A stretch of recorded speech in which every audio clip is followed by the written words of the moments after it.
A Asociación O Castañazo iniciou esta semana a conta atrás para o gran festival que este sábado día 1 de novembro reunirá milleiros de persoas no mercado gandeiro para gozar cos concertos deste ano. Pero a 12ª edición do Castañazo Rock logrará demostrar que se trata de moito máis que a música, e o que naceu como un compendio de actividades arredor do movemento Bravú segue a ser hoxe unha actividade aberta a todos os públicos e o que máis importante a toda a vila. A organización está mansa obra para a cita do sábado e hoxe quixemos facer un repaso por todas as actividades paralelas ao programa de concertos.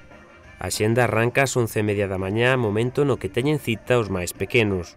Un ano máis co Castañazo Infantil. Para este ano pois temos, a actuación que temos é un pouco de unha compañía de teatro de Ourense que se chama a Run Run Teatro, presentando o seu espectáculo Ulus Wing. Basicamente, é un pouco teatro musicado, non? Para nenos, non para non tan nenos. Onde vai ser esta actividade? Pois vámola a facer, se a meteoroloxía nos acompaña, na Praza do Cantón, que, esperemos que sí, porque no momento está nos acompañando durante a semana, e se non na Casa da Música. E tamén, haberá xogos para nenos e tamén magosto.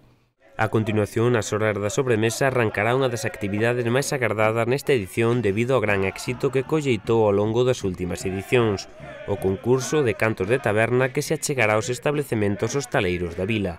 Este ano ampliamos un pouco o número de grupos participantes. En anos anteriores eran 10, este ano subimos a 12 e está tendo moito éxito porque xa está coberto o cupo, incluso abrimos máis tamén a que houbera 2 grupos de reserva por si falla algún. Sí, é un pouco como un itinerario, non? Que ti vas en diferentes grupos, vas recorrendo todos os bares e en cada bar pois cantas unha canción un pouco tradicional ou non tradicional, adaptada, un pouco ao gusto de cada un, non?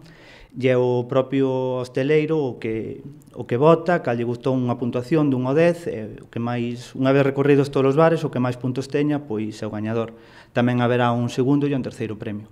Ao final, alrededor das 6 da tarde, haberá un reencontro de todos os grupos na Praza de Santa Ana. Desta volta, o que se pretende é iniciar de algunha maneira unha caste de liga de cantos de taberna dun xeito organizado. Sí, xurdiunos a idea, así falando, un pouco polo auxe que está tendo en festivais ou en outras actividades, colectivos, asociacións culturais, que se está un pouco espallando, recuperando, máis ben, esta tradición de cantar un pouco polas tabernas. E o que queremos é darlle un pouco de sentido, que haxa unhas bases conxuntas e que fomentar a participación en todos os sentidos, non só dos participantes, sino beneficiando un pouco a hostelería local de cada sitio, é un pouco que queríamos. A partir das 6 da tarde, o mercado gandeiro abrirá as súas portas aos festivaleiros e aos veciños e será ali o centro de todas as actividades. Xa ás 6:30, comezamos cos xogos Bravús, que, é totalmente, ainda que no recinto, é totalmente gratuito. Para todo aquel que queira participar, habrá premios, como, por exemplo, consumicións para o bar do festival e outros premios tamén relacionados ca gastronomía local. Os xogos Bravú son outra das iniciativas que espertan maior expectación entre o público e os veciños da comarca. Lanzamento de boina, rebolamento de ourizo, a punta imposible e a carta do Samaín son algunhas das probas que completan o aberto de billarda que terá lugar no Parque Luís Arribadulla a partir das 4 da tarde. E non sería o Castañazo se faltara o magosto, que se iniciará arredor das 8 da tarde amenizado por fanfarria e taquicardia.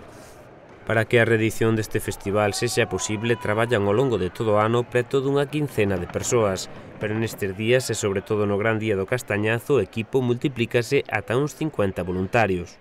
As expectativas, a falta de uns días, a verdade que son moi boas. Xa o ano pasado superamos con creces as expectativas e creemos que este ano incluso que as vamos superar. O ano pasado, a verdade, foi, digamos, a edición máis numerosa en canto a público e esperamos este ano superalo.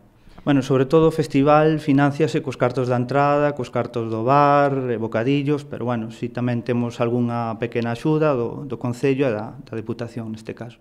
No recinto estará habilitado un bar da organización. Outra parte fundamental da infraestructura é a zona de acampada dispoñible para os festivaleiros. Os pabillóns abrirán este ano a partir das 5 para quen desexe gardar equipaxe.